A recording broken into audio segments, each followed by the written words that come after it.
Hammaga salom. Bugun men sizlarga chiroyli tuzoqni ko'rsataman.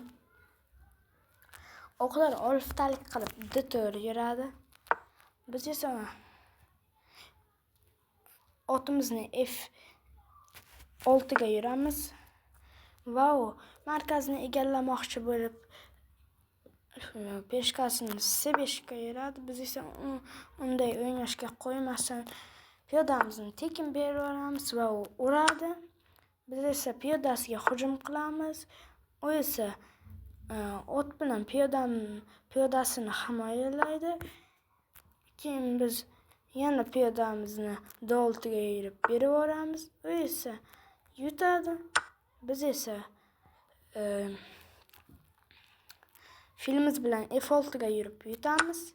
Keyin esa u otimizni haydaydi. Piyodasini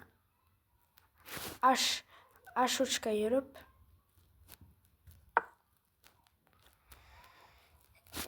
endi esa biz uni piyodasini yutib olamiz ot bilan.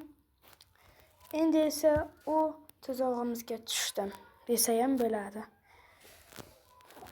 Agar shohi otimni urmasa, men yoki ruhini yutaman yoki farzini yutaman. Shuning uchun u majburan otimizni yutadi shoh.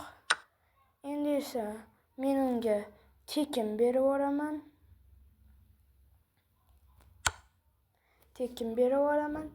Filmda va u yutadi.